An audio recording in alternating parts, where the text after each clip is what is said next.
Hello hi welcome to RTC study centre. ఈ వీడియోలో మనము టెట్కి సంబంధించినటువంటి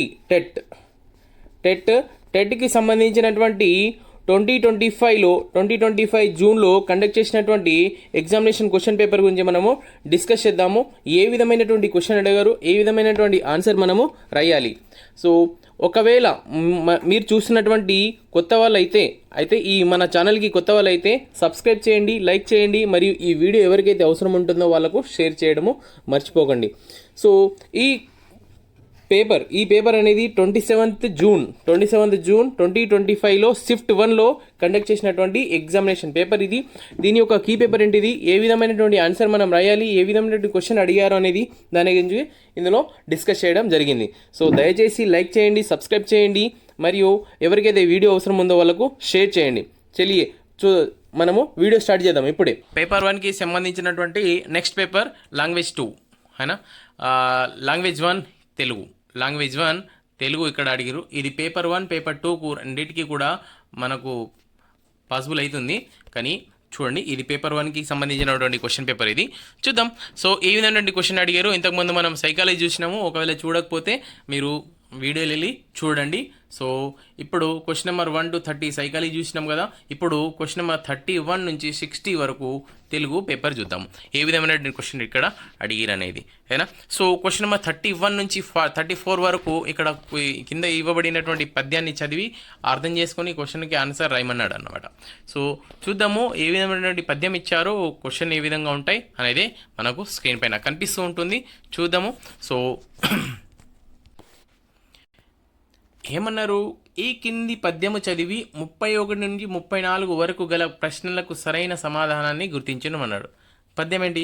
కురిమి గల దినములలో నేరములెన్నడు గలుగ నేరవు మరియా, కూరమి విరసంబైనను నేరములే తోచుచుండు నిక్కము సుమతి. ఈ పద్యం నుంచి క్వశ్చన్ అడిగారు అనమాట. ఏమని క్వశ్చన్ అడిగారు? క్వశ్చన్ నెంబర్ 31 అంటే తెలుగులో ఫస్ట్ క్వశ్చన్ అన్నమాట. ఏంది? స్నేహముగా ఉన్నప్పుడు ఎలా ఉంటుంది?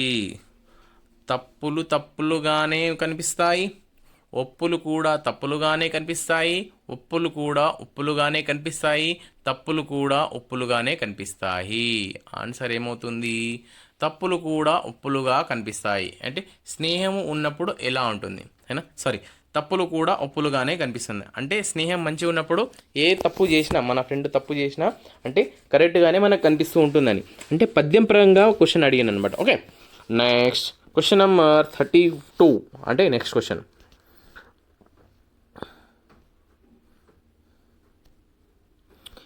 క్వశ్చన్కి ఆన్సర్ క్వశ్చన్ రాసి ఆన్సర్ కూడా రాసుకోండి, అంటే మనకు యూజ్ అవుతుంది అన్నమాట. సో ఇక్కడ ఏమన్నారంటే కూరమి పదానికి అర్థం ఏమిటి? కూరమి పదానికి అర్థం ఏంటిది అన్నాడు. స్నేహం, ద్వేషం, ప్రేమ, రాగం. స్నేహం, ప్రేమ, నెక్స్ట్ ద్వేషం, రాగం. ఆన్సర్ ఏమవుతుంది? స్నేహం, ప్రేమ. కూరమి అంటే ఏంటిది? స్నేహం మరియు ప్రేమ అని అవుతుంది. Okay, so next question number 33 అయినా. తో పద్యం పరంగా ఏంది? పద్యం పరంగా ఎప్పుడు ఒప్పులు కూడా తప్పుగా కనిపిస్తాయి. ఎల్లప్పుడూ ఒప్పులు కూడా తప్పుగా కనిపిస్తాయి. ఎప్పుడు స్నేహంగా ఉన్నప్పుడు, అభిమానులతో ఉన్నప్పుడు, స్నేహం ద్వేషంగా మారినప్పుడు, ద్వేషం స్నేహంగా మారినప్పుడు. ఎప్పుడు స్నేహం ద్వేషంగా మారినప్పుడు. అంటే మన యొక్క ఫ్రెండ్షిప్ అనేది చెడిపోతే, మన కోసం ఎంత మంచి పని చేసినా అదేమవుతుంది? తప్పుగానే కనిపిస్తుంది. కాబట్టి స్నేహం ద్వేషంగా మారినప్పుడు ఒప్పులు కూడా తప్పుగా కనిపిస్తుంది. అంటే కరెక్ట్ చేసినా అది తప్పనే కనిపిస్తుంది మనకు. ఓకే, ఎందుకంటే మన మధ్యలో ద్వేషం ఉంది కదా, అందుకోసమే. Next question number 34. ఈ పద్యములో నిజము అనే పదానికి ఇచ్చే పదమేది? నిక్కం, నిరస, తోచు, దినములలో. ఆన్సర్ ఏమవుతుంది? నిక్కం. నిజం అంటే నిక్కం అయినా ఈ పదంకి ఆన్సర్ ఈ విధంగా అవుతుంది. నెక్స్ట్ క్వశ్చన్ నెంబర్ 35 కనిపిస్తుంది. 34 వరకు క్వశ్చన్ నెంబర్ 31 నుంచి 34 వరకు 18 నుంచి అడిగారు. ఇప్పుడు క్వశ్చన్ నెంబర్ 35 నుంచి 38 వరకు ఇక్కడ పద్యమే అంటే ఒక పారాగ్రాఫ్ ఇచ్చిండ్రు. పారాగ్రాఫ్ ఇచ్చి కింద ఇవ్వబడినటువంటి క్వశ్చన్కి ఆన్సర్ ఏమన్నాడు. ఏమన్నాడంటే ఇక్కడ ఈ కింది గద్యం చదివి 35 నుండి 38 వరకు గల ప్రశ్నలకు సరైన సమాధానాన్ని రాయినాడు. అయినా క్వశ్చన్ నెంబర్ 35 నుండి 38 వరకు ఉన్నటువంటి క్వశ్చన్కి ఆన్సర్ రాయమన్నాడు. అయితే ముందు దీన్ని కాంప్రహెన్సివ్ లెర్నింగ్ అంటారు. అంటే గద్యాన్ని అర్థం చేసుకుని చదివి అర్థం చేసుకొని క్వశ్చన్కి ఆన్సర్ రాయాలి. ఓకే. మధ్యయుగ దక్కన్ చరిత్రలోని గోల్కొండ వజ్రాలు ప్రపంచ ప్రఖ్యాతి గడించారు. కృష్ణానది తీరాన గల కొల్లూర్ వజ్రాల గని, కర్నూలు ప్రాంతంలోని రామల్లకోట వజ్రాల గని మేలు రకపు వజ్రాలకు నిలయాలు. క్రీస్తు శకము 1645లో గోల్కొండ రాజ్యాన్ని సందర్శించిన ఫ్రెంచి నగర వ్యాపారి టావెర్నియర్ హైదరాబాద్ నగరంలోని కార్వాన్ ప్రాంతంలో వజ్రాలకు సానే అంటే షాలిషింగ్ చేసే నిపుణులైన పనివారి గురించి ప్రత్యేకంగా ప్రస్తావించాడు. కొల్లూరు వజ్రాల గని గురించి రాస్తూ ఇక్కడ రుసుము 60,000 మంది కార్మికులు మరియు చేసే వారిని వజ్రాలను చాలా లోతు నుంచి తవ్వి తీసేవారని పేర్కొన్నాడు. విలియం మెథోడ్స్ అనే మరో ఐరోపా బాటసారి కూడా గోల్కొండ రాజ్యాన్ని సందర్శించాడు. ఇతడు తన అకౌంట్లో గోల్కొండ వజ్రాలు మంచి రకానికి చెందినవి, వాటి సైజు పెద్దగా ఉండేదని పేర్కొన్నాడు. ప్రపంచ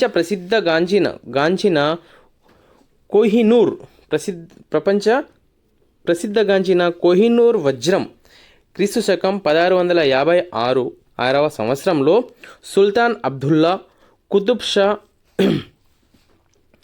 పాలనాకాలంలో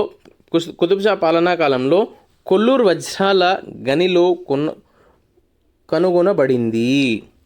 ఈ విధంగా గద్య భాగం ఇచ్చిండ్రు. సో క్వశ్చన్ అడిగింది ఈ విధంగా, విలియం మెథడ్స్ ఎవరు?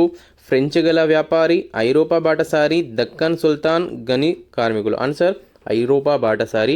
ఆన్సర్ కరెక్ట్ అవుతుంది. విలియం మెథడ్స్ ఎవరు? ఐరోపా బాటసారి అనేది ఈ గద్య భాగం ద్వారా మనకు తెలిసింది. నెక్స్ట్ క్వశ్చన్ నెంబర్ ఏంటిది? Question number 36. Question number 36.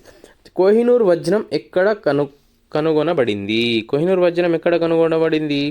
Kollur, Kurnool, Karwan, Ramallakota. Answer Kollur అవుతుంది. అయినా ఆన్సర్ ఫస్ట్ వన్ కరెక్ట్ అవుతూ ఉంది. Next question number 37. కార్వాన్ ప్రాంతం యొక్క ప్రత్యేకత ఏమిటి? కార్వాన్ ప్రాంతం యొక్క ప్రత్యేకత ఏమిటి? మేలు రకపు వజ్రాలకు నిలయం, పెద్ద సైజు వజ్రాలు లభించే ప్రాంతం, వజ్రాలను లోతు నుంచి తవ్వి తీసే చోట, నెక్స్ట్ వజ్రాలకు సానె చేసే నిపుణులు ఉండే ప్రదేశం. ఆన్సర్ ఏమవుతుంది? డి ఆన్సర్ కరెక్ట్ అవుతుంది. ఏంది? వజ్రాలకు సానె చేసే నిపుణులు ఉండే ప్రదేశము. కార్వాన్ ప్రాంతం యొక్క ప్రత్యేకత ఏమిటి అన్నాడు. ఓకే. Next question number 36. అయినా question number 38. Question number 38. Kolluru వజ్రాల ఖని ఏ నది తీరంలో ఉంది? కొల్లూరు వజ్రాల ఖని ఏ నది తీరంలో ఉంది? గోదావరి, నర్మదా, కృష్ణా, తుంగభద్ర. ఆన్సర్ కృష్ణా నదిలో ఉంది అని అన్నాడు. ఓకే. Next question number 39. కొండంత రాయి అంటే కొండంత పెద్ద రాయి అనే అర్థాన్ని ఇచ్చే పదం ఏంటిది? గజము, గణము, గ్రావము, గద్దెర. ఆన్సర్ గ్రావము అంటున్నాను. ఓకే. Next question number 40. మర్మరాలు పదానికి పదాలేమిటి? బొంగులు పేలులు, పేలాలు పేలాలు, పట్టిక బెల్లం, బోనుగులు బోనుగులు పునుగులు, బొంగులు పట్టిక బెల్లం. ఆన్సర్ ఏమవుతుంది? బొంగులు పేలాలు వస్తుంది హేనా. మరమరాలు అంటే బొంగులు పేలలు ఆన్సర్ అవుతుంది. Next question number 41. పద్మం పదానికి నానార్థం ఏంటిది? కమలం కిరణం, కమలం కీర్తి, కమలం పాము, కమలం కొమ్మ. ఆన్సర్ ఏమవుతుంది? కమలం కిరణం ఆన్సర్ అవుతుంది. పద్మం అంటే కమలం కిరణం ఒక ఆన్సర్ అవుతుందన్నమాట. Next question number 42. Question number 42 screen పైన కనిపిస్తుంది. సరైన ప్రకృతి వికృతుల జత ఏమిటి? కథ కైత, ప్రాణము పానము, దమ్మము ధర్మము, సింహము సింగము. ఆన్సర్ ఏమవుతుంది? ఆప్షన్ బి అండ్ సి రెండు కూడా అవుతుంది. ఏంది? ఆప్షన్ బి వేసినా కరెక్టే, ఆప్షన్ డి వేసినా కరెక్టే. ఏంది? ప్రాణము పానము, సింహము సింహము ఆన్సర్ అవుతుంది హేనా. దమ్మం కూడా అవుతుంది, ధర్మము దమ్మం అవుతుందే కానీ ధర్మం ఇట్లా రాస్తే అయిపోతుంది. కింద జట్కా ఇచ్చారు కాబట్టి దమ్మం. ఓకే, సో ధర్మము దమ్మం. ఓకే, సో ఏ గలత్ హే, ఇది కూడా గలత్ హే. Okay, next question number 43. Question number 43. జాతీయం కానిదేది? జాతీయం కానిది ఏంటిది? చుర్రుబుర్రు, చీకు చింత, చింతపండు, చింతనిప్పు. ఆన్సర్ చింతపండు. చిర్రు బిర్రులు ఆడుతున్నావు, చీకు చింతగా అవుతున్నావు, చింతనిప్పు అని అంటాం కదా. సో ఇవి అన్నీ కరెక్టే, ఇది కరెక్ట్ కాదు. అంటే ఆన్సర్ 3 కరెక్ట్ ఆన్సర్ అవుతుంది. చింతపండు అనేది చింతపండే అంతే. Next question number 44. Question number 44. నామవాచకాల గుణాలను తెలిపే పదాలను ఏమంటారు? నామవాచకాల గుణాలను, గుణ్ అంటే క్యారెక్టర్ని తెలిపేది. విశేషణాలు, విశేష్యాలు, అవ్యయాలు, క్రియలు. ఆన్సర్ విశేషణాలు ఆన్సర్ కరెక్ట్ ఆన్సర్ అవుతుంది. First one correct answer. Next question number 45. మన ముఖ్యమంత్రి పండితులను ఘనంగా సత్కరించాడు. వాక్యంలోని కర్మ ఏది? ముఖ్యమంత్రి ఘనము పండితులను సత్కరించాడు. కర్మ ఆన్సర్ పండితులు అవుతుంది హేనా. అవును. నెక్స్ట్ 46.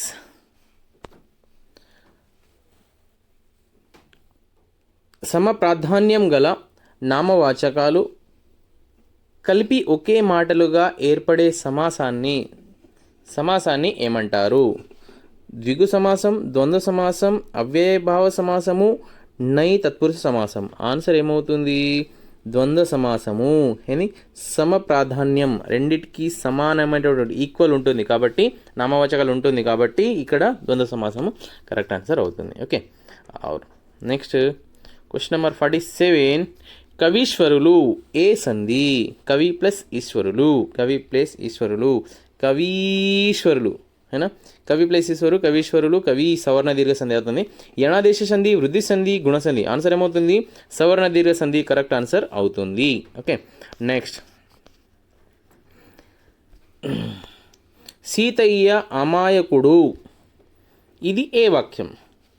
క్రియాసహిత వాక్యం, క్రియారహిత వాక్యము, ప్రశ్నార్థక వాక్యము, విద్యార్థక వాక్యము.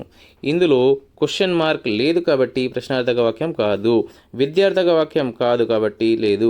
క్రియాసహిత వాక్యం అంటే క్రియ లేదు కాబట్టి క్రియాసహిత వాక్యం కాదు. క్రియ ఉంది క్రియారహిత వాక్యం ఇది కూడా కాదు. ఆన్సర్ ఏంది? క్రియారహిత వాక్యం అంటే క్రియ లేదు కాబట్టి క్రియారహిత హేనా. క్రియ అంటే సహిత అవుతుంది హేనా. క్రియారహిత ఆన్సర్ 2 కరెక్ట్ ఆన్సర్ అవుతుంది. ఓకే, ఇంకోసారి రాసుకోండి. Next question number 49 హేనా. తొలి జల్లు వచ్చింది, తొలకరించింది. తొలి జల్లు వచ్చింది, తొలకరించింది. పదవోయి రైతన్న పాట చేయంగా గేయాన్ని రాసింది ఎవరు? ఏమన్నారు? తొలి జల్లు వచ్చింది, తొలకరించింది, పదవోయి రైతన్న పాటు చేయంగా గేయాన్ని రాసింది ఎవరు యా సుద్దాల హనుమంతులు, దాశరథి కృష్ణమాచార్య, రావెళ్ళ వెంకటరామారావు, శేషం లక్ష్మీనారాయణాచార్యులు. ఆన్సర్ ఏమవుతుంది? రావెళ్ళ వెంకట రామారావు ఆన్సర్ కరెక్ట్ అవుతుంది. Next question number 50. Question number 50. Telangana రాష్ట్రం ఏర్పడక ముందు దూరదర్శన్ ఛానల్కు ఏ పేరు ఉండేది? యాదగిరి, నీలగిరి, సప్తగిరి, రామగిరి. ఆన్సర్ సప్తగిరి, అందరికీ తెలుసు హేనా. Next question number 51. ప్రబంధ వాజ్మయం తద్వికాశం అనే అంశంపై పరిశోధన చేసిందెవరు? Palla Durgaiah, Devulapalli Ramanujarao, Vanamamalai Varadacharyulu, doctor Singareddy Narayana Reddy. Answer Palla Durgaiah answer అవుతుంది. నెక్స్ట్ క్వశ్చన్ నెంబర్ 52 ఈ విధంగా ఇమ్లిబన్ బస్టాండ్నకు ఆ పేరు ఎలా వచ్చింది? మామిడి తోటల మధ్య నిర్మించడం వలన, జామ తోటల మధ్య నిర్మించడం వల్ల, అరటి తోట మధ్యలో నిర్మించడం వల్ల, చింతల వనము మధ్య నిర్మించడం వలన. ఇది ఇమ్లిబన్ ఆప్షన్ చింతల మధ్యన నిర్మించడం వలన వస్తుంది. Okay. Next question number 53. Question number 53 ఏమవుతుంది? ఈ విధంగా భాద్రపద మాసం శుక్లపక్షం చతుర్థి నాడు జరుపుకునే పండుగ ఏది? Nagula Chavithi, Vinayaka Chavithi, Holi, Deepavali. Answer Vinayaka Chavithi correct answer అవుతుంది. Next question number 54. స్వగతం ఏ పతనంలో ఉంటుంది?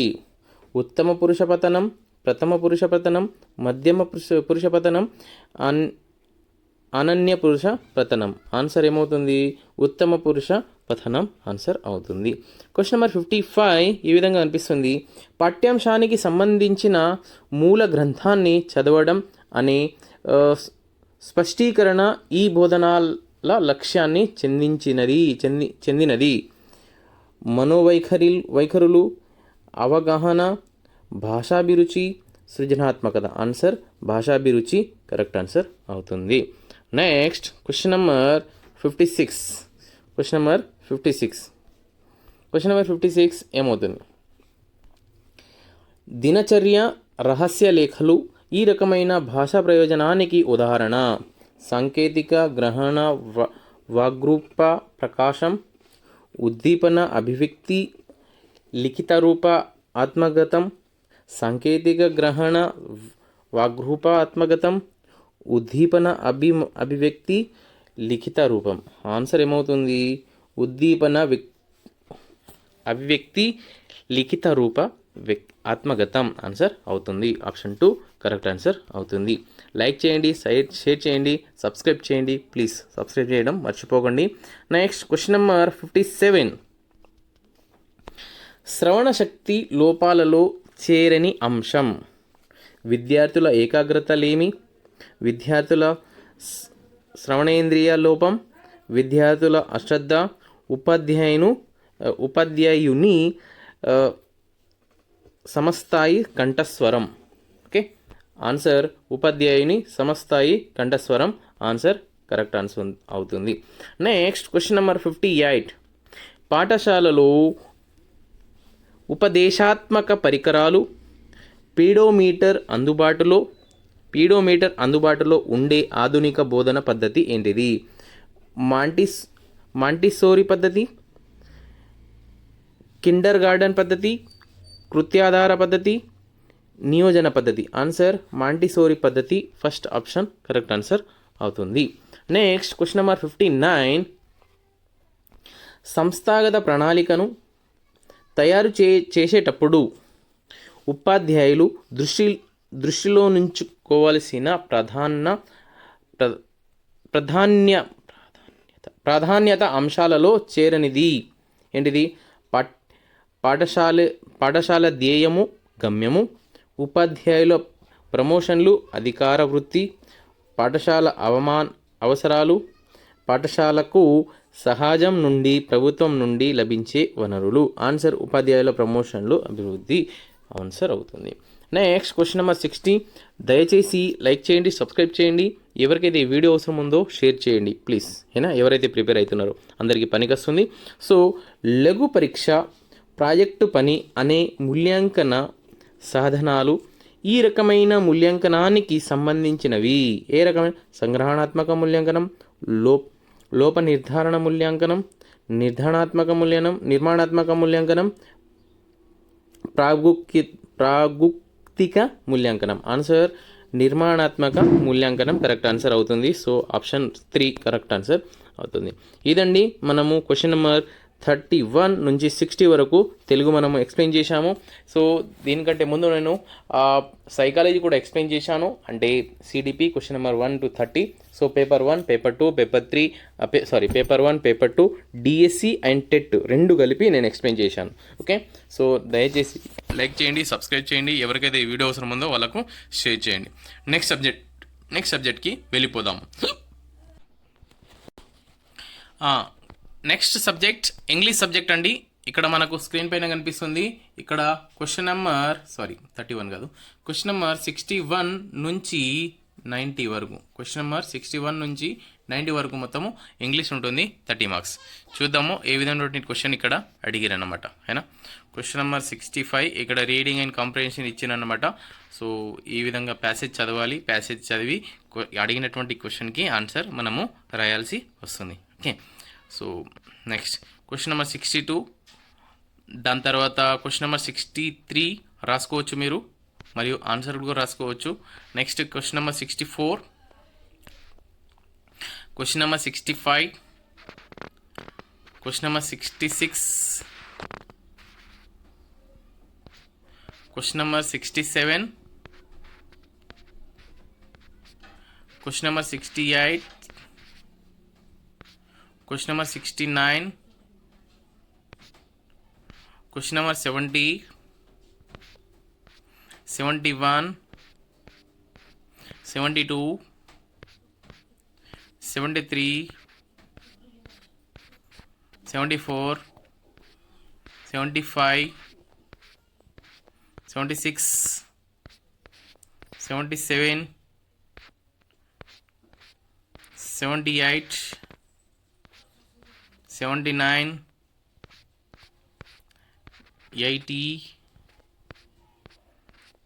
81,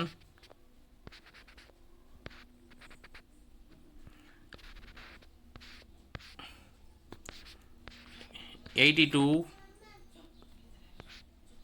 83, 84, 85, 86, 87, 88, 89, 90,